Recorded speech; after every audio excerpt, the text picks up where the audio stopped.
नमस्कार सर्व प्रेक्षकांच्या पुन्हा एकदा टॉक विथ जयेश मध्ये मनपूर्वक स्वागत।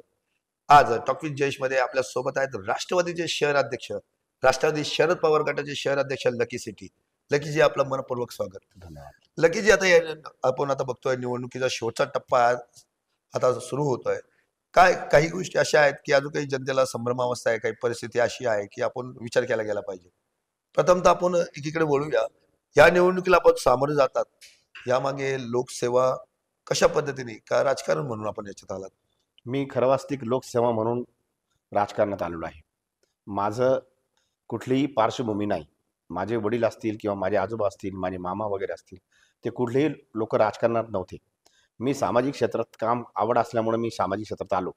आणि निवडणुकी संदर्भात बोलायचं तर लोकांमध्ये एक चांगला उत्साह आहे, कारण का लोकशाहीची ही जी निवडणूक आहेत नगरपालिका श्रीरामपूरची, ती ही गेल्या 9 वर्षानंतर होत आहे। आणि खूप मोठा कालखंड मध्ये गेल्यामुळे लोकांमध्ये या निवडणुकीबद्दल एक पॉझिटिव्ह ॲटमॉस्फिअर पण आहे आणि उत्सुकता पण आहे, आणि लोक खूप विचार करून या निवडणुकी समोर जात आहेत असं एकंदरीत दिसतं। या निवडणुकीमध्ये आपण प्रभाग 4 मधून आपल्या सुविद्य पत्नी ज्या आहेत त्या निवडणूक लढवत आहेत, तर आपल्याला जनताने का निवडावं असं एक ठोस कारण काय? तसं वास्तविक पाहता माझी मिसेस नवनीत कौर ती निवडणूक लढत आहे। तिला देखील सामाजिक कार्याची आवड आहे। आता आरक्षण ज्या पद्धतीने पडतात त्याच्यामध्ये आपला भाग आम्ही सर्वसाधारण मध्ये येतो, ओपन स्पेस मध्ये येतो। तर त्या ओपन गटामध्ये महिला आरक्षण पडल्यामुळं तिला मला राजकारणामध्ये आणावं लागलं। मागच्या वेळेस देखील तीच निवडणूक लढली होती, त्यावेळेस देखील माझा प्रभाग हा महिला राखीव होता आणि माझा मात्र 42 मतांनी त्यावेळेस पराभव झाला होता। गेल्या 9 वर्षांमध्ये आम्ही समाजसेवेमध्ये आहोत, पराभूत झाल्यानंतर देखील आम्ही जनतेमध्ये राहिलो। त्यामुळं ही निवडणूक आम्ही आमच्या आयुष्यातली एक मोठी घटना म्हणून आणि इथून पुढच्या काळामध्ये जर या निवडणूक प्रक्रियेमध्ये राहायचं असेल तर आमच्या दृष्टीने ही निवडणूक आमची शेवटची निवडणूक राहील असं मला वाटतं। काय वाटतं, गेल्या आता प्रचार शेवटच्या टप्प्यात वळतोय, आता त्या प्रभाग 4 मध्ये आपण फिरतात, घरा लोकांपर्यंत जातात, काय नेमकी समस्या आहेत या नागरिकांच्या काय डोळ्यासमोर येतात? प्रभाग 4 हा तसा पाहायला गेला तर शहराच्या मध्यवर्ती असलेला प्रभाग आहे। तसं पाहायला गेलं तर आमच्या प्रभागामध्ये न्यायालय आहे, आमच्या प्रभागामध्ये कोर्ट आहे, आमच्या प्रभागामध्ये पोलीस ॲडिशनल एसपी साहेबांचं कार्यालय आहे, आमच्या प्रभागामध्ये तहसील कचेरी आहे, प्रांत कचेरी आहे, आणि सर्वात मोठे ऑफिसेस आमच्या प्रभागामध्ये येतात। आणि एवढंच नव्हे तर श्रीरामपूरचे जे मोठे दवाखाना आहे, शिरसाट हॉस्पिटल असेल किंवा असे, हे देखील आमच्या प्रभागामध्ये येतात। आणि सर्वात मोठी बाब का जे मुलं शिक्षण घेण्याकरता आपल्या श्रीरामपूरमध्ये बोरावके कॉलेजमध्ये जातात, सीडीजे कॉलेजमध्ये जातात किंवा पुढच्या कॉलेजमध्ये जातात, सावित्रीबाई फुले त्या शाळेमध्ये जातात, त्यांना देखील आमच्या प्रभागामार्गेच जावं लागतं। त्यामुळं आमचा प्रभाग हा मध्यवर्ती आहे आणि त्याचा कुठेतरी ज्या पद्धतीने पाहिजे त्या पद्धतीने मागच्या 10-15 वर्षामध्ये विकास घडलेला नाही।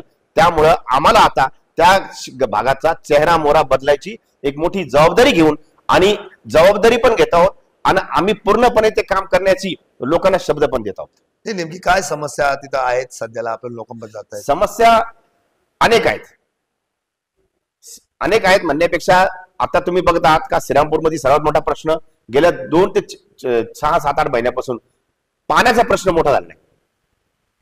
तुम्ही बघा का पाण्याची जो आपला पिण्याचा पाणी होतं, ज्याचं नाव लोकीन होतं श्रीरामपूरमध्ये, का 365 दिवस चांगलं पाणी देणारी एक नगरपालिका होती, परंतु गेल्या 8 ते 9 महिन्यापासून आपण जे पाणी पितोय ते अतिशय म्हणजे दर्दनाक आहे।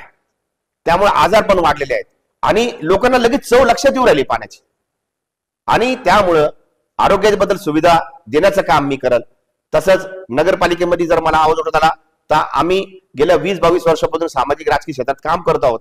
आमच्या देखील काही ना काही वरती संबंध आहेत आणि या योजनेतून आम्हाला काही श्रीरामपूर करता येईल त्याचा निश्चित प्रयत्न करू। आणि परत आम्ही सांगतो की आम्ही फक्त प्रयत्न करणार नाही आहोत, आम्ही जबाबदारी घ्यायचं, जबाबदारीने बोलत आहोत। एकंदरीत आपण निवडणुकीला उभे आहात, यापूर्वीचे जे नगरसेवक होते त्या अपयशी ठरले असं वाटतं का, आणि त्यापेक्षा तुम्ही जनतेला काय वेगळं देणार आहे?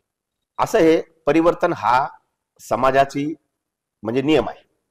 आता गेल्या 1996 पासून ते गेले 30 वर्ष नगरसेवक आहेत, त्यांचे 4 वर्ष ते नगरसेवक होते, मागच्या 5 वर्ष त्यांची महिला त्यांची मिसेस नगरसेविका होती, त्यांचे मेवणे देखील नगरसेवक होते। परंतु एकंदरीत त्या भागामध्ये विकास काही झालेला नाहीये, परंतु एक दहशत आहे त्यांची. ते दहशतीचं राजकारण करतात.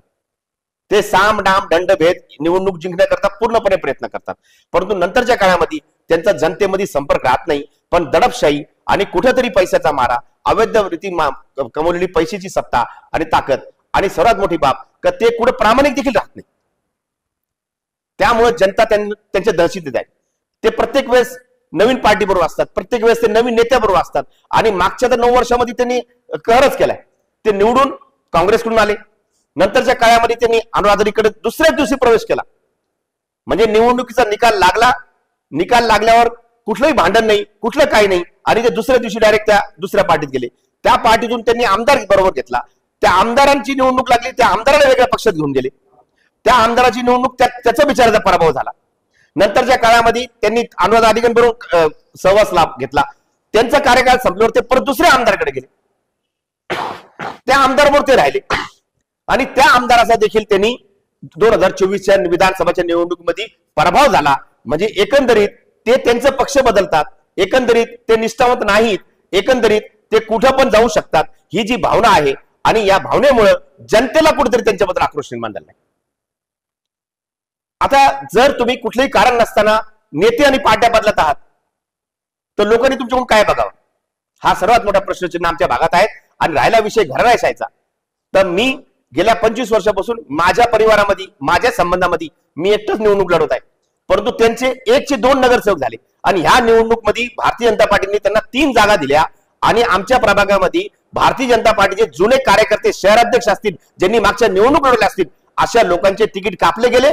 परंतु या लोकांना घराणेशाहीच्या मुद्द्यावरून एकाच घरात 3 भारतीय जनता पार्टीने तिकीट दिले.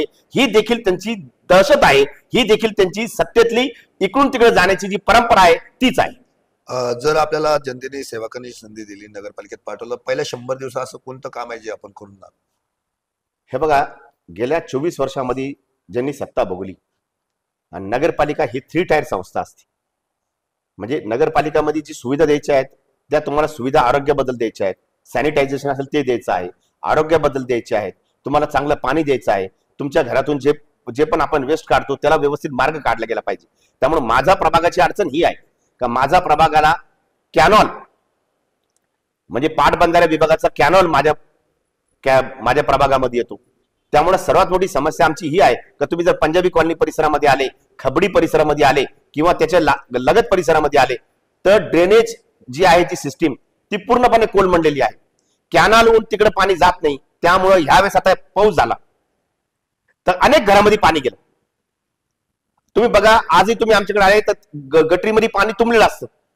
आणि मला मागच्या वेळेस हेमंत उगले निवडून आल्यावर त्यांनी मला काही निधी दिली, आणि मग त्यांनी मला जिल्हा नियोजनामधून पण काही निधीचं सहकार्य केलं. आम्ही आमच्या भागामध्ये साधारणतः 32 लाखाच्या अंडरग्राउंड गटर केल्या.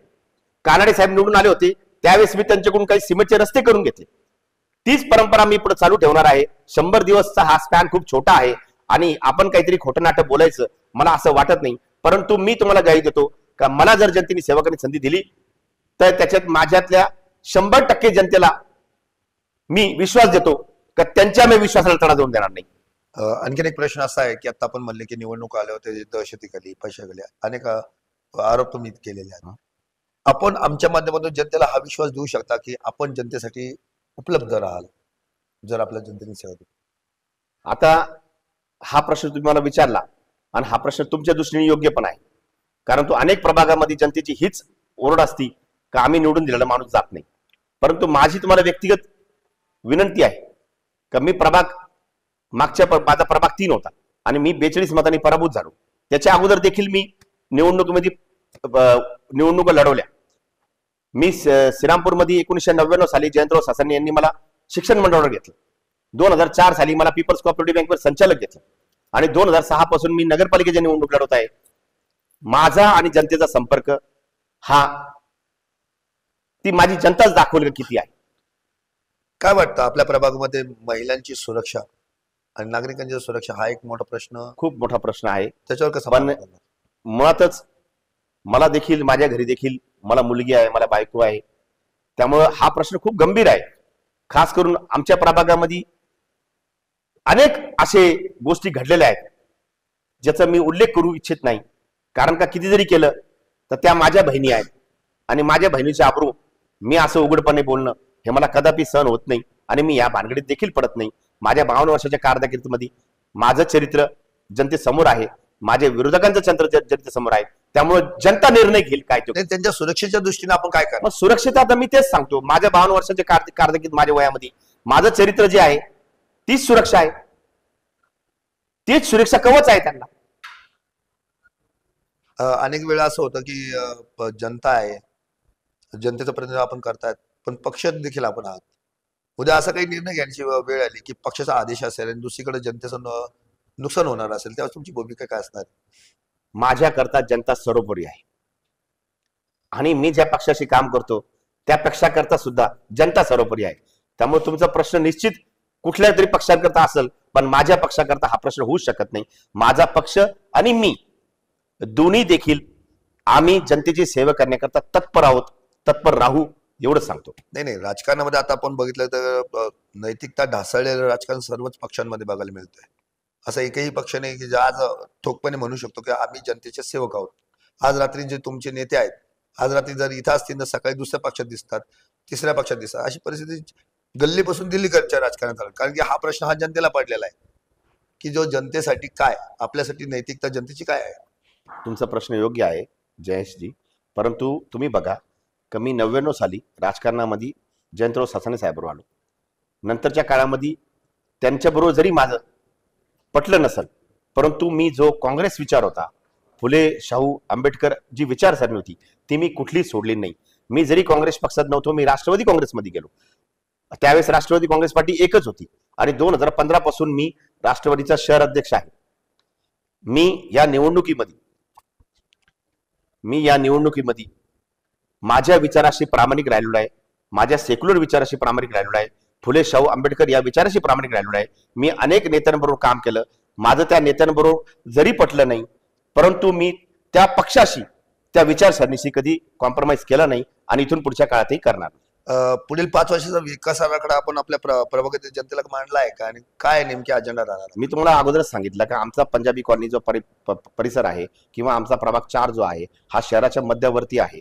मी जसं तुम्हाला सांगितलं का आमच्याकडे न्यायालय आहे, आमच्या प्रभागामध्ये प्रांत कचेरी आहे, तहसील कचेरी आहे, सरकारी ऑफिसेस आहेत. श्रीरामपूरमध्ये सर्वात मोठा हॉस्पिटल जो आपण शिरसाट हॉस्पिटल तो परिसर आहे. माझ्या प्रभागामधून कॉलेज रोड आहे, तिथून शाळाचा रस्ता आहे. त्यामुळं जो मूलभूत प्रश्न आहे ते सोडवण्याचा मी 100% प्रयत्न करेल. माझ्याकरता कुठला टाइम फ्रेम नाही. मी गेल्या 25-30 वर्षापासून सामाजिक क्षेत्रात आहे आणि पुढे देखील मी त्या क्षेत्रामध्ये काम करत राहील, एवढीच मी तुमच्या वतीने ग्वाही देतो. काय वाटतं सध्याला राजकारण जे आहे ते महापुरुषांच्या अवतीभोवती फिरायला सुरुवात झाली आहे. तुमच्याच मित्र पक्षातील एका नेत्याची क्लिप व्हायरल झाली, त्याच्यावर वादंग झालं, अपहरण झालं, या सगळ्या गोष्टी ज्या घडतायत, आत्मक्लेश आंदोलन झालं, एका महापुरुषाबद्दल असं बोलणं. आता सभेमध्ये ते जे बोलले, सध्या AI चा जमाना आहे, त्यामुळे काही पण एडिटिंग होऊ शकतो. आज त्यांच्याबद्दल झालं, उद्या आमच्याबद्दल पण होऊ शकतो, परंतु ह्या गोष्टी जनता मान्य करणार नाही. समजा एखाद्याने काही बोललं तर त्याच्यावर इतकी भडकपणे कारवाई करणं किंवा जसं मसाजोगमध्ये झालं तसं उचलून एखाद्याचं अपहरण करणं, त्याला मारहाण करणं, ह्या गोष्टी मला वाटतं सामान्य जनता स्वीकार करेल आणि अशा गोष्टीचा आम्ही कधी पण निषेधच करू. नाही, आता एकंदरीत आपण जे AI वगैरे जे बोलतायत, मग आता निवडणूक आयोगाकडून ज्या क्लिपा आलेल्या आहेत किंवा ज्या आमच्याकडे देखील आहेत, त्यामध्ये त्यांनी स्पष्टपणे 2 वेळेस त्याचा उल्लेख केला. एक श्रीरामपुरातील नागरिक, एक महाराष्ट्रातील नागरिक, मराठी माणूस म्हणून. काय वाटतं, एवढ्या मोठ्या पदावरच्या माणसाने असं एकेरी उल्लेख करणं शोभनीय आहे का? माझ्या नॉलेजमध्ये त्यांनी एकेरी उल्लेख केलेला नाही. हा पूर्णपणे AI टेक्नॉलॉजीने केलेले प्रचार आहे आणि हा एक निवडणुकीचा भाग आहे. त्यामुळे मला वाटतं की या विषयावर जनता त्याचा निर्णय घेईल, आम्ही निर्णय घेणारे नाही. काय वाटतं? दुसरा एक प्रश्न याच्या संलग्न आहे की छत्रपती शिवाजी महाराजांच्या पुतळ्याच्या नावाखाली, छत्रपती शिवाजी महाराजांच्या नावाखाली मतं मागणारे आणखीन एक उमेदवार आहेत, ते कुठं आत्मक्लेशही करताना दिसले नाही किंवा काय वाटतं? म्हणजे जे हिंदूंच्या असतायत, तुम्ही देखील हिंदू आहात, काय वाटतं असं फक्त केवळ मतांपुरतं? मी धार्मिक दृष्ट्या हिंदू आहे हे मान्य करतो, परंतु राजकारणाकरता माझी जात ही इम्पॉर्टंट नाहीये. मला श्रीरामपूर, जो मूळ श्रीरामपूर आहे त्याच्यामध्ये सर्व धर्मीय सर्व समाजांना बरोबर घेऊन जाण्याची भूमिका आमची राहील. त्यामुळं नाही नाही, आपण कोणी इथं कोणी इथं आत्मकलेश करू किंवा नाही करू, किंवा त्या शिवाजी महाराजांच्या पुतळ्याबद्दल पण माझी भूमिका ही आहे का तो पुतळा ठीक आहे, श्रीरामपूरची जनतेची भावना होती की तो शिवाजी चौकात झाला पाहिजे, परंतु आता जे झालंय तो एक आधाराचं स्थान आहे. ज्यावेळी ज्यांची त्यांची सत्ता येईल त्यांनी त्यांचे कार्य करावेत. आणि शिवाजी महाराजांचं कार्य इतकं छोटा नाही का तो एकच पुतळीन होईल. उद्या श्रीरामपूरमध्ये मोठी सत्ता आली तर लोकांनी अजून 2 पुतळे उभारले, त्याबद्दल पण काही आपलं दुमत नाही.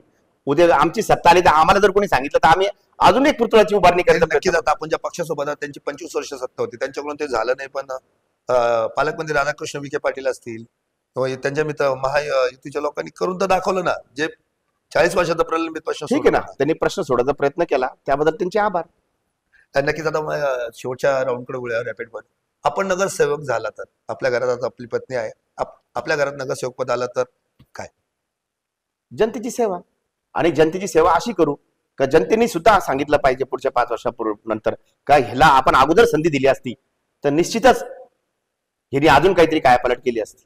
आपल्यासाठी नेता म्हणजे काय?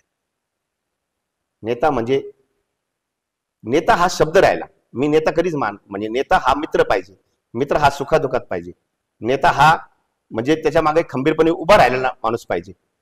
त्यामुळे नेता हा कधी पण मित्रापेक्षा मोठा नाही, मित्रच हा नेता असतो. जनतेने आज तुम्हाला संधी दिली आणि पुन्हा पुढच्या 5 वर्षाला जनतेसमोर जाताना जनतेच्या तोंडात आपल्याबद्दल काय भावना आली पाहिजे, काय शब्द आले पाहिजे? माझ्या कामावर मी मतं मागणार, मी दहशतीखाली मतं मागणार नाही, मी पैशाच्या जोरावर मतं मागणार नाही, मी माझ्या कामावर मतं मागणार. नाही नाही, जनतेच्या तोंडात आपल्याबद्दल काय भावना असायला लागली? हेच का आम्हाला त्यांनी सुरक्षा कवच दिला. जसं तुम्ही प्रश्न विचारला, माझ्या भागाचे अनेक प्रश्न आहेत, ते सोडवण्याचा मी प्रयत्न करीन. आणि मी पुन्हा एकदा सांगतो, मी माझ्या कामाच्या जोरावर जनतेवर जाईल. जर मला वाटलं का मी काम करू शकत नाही तर मी पुढची निवडणूक लढवणार पण नाही. नक्कीच.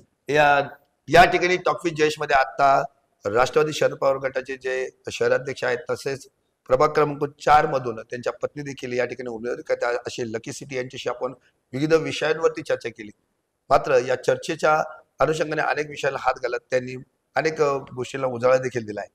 आता टॉक विथ जयेश मध्ये आपण इथे थांबूया. पुन्हा भेटूया एक नवीन चेहऱ्यासोबत. तोपर्यंत नमस्कार, धन्यवाद लकी.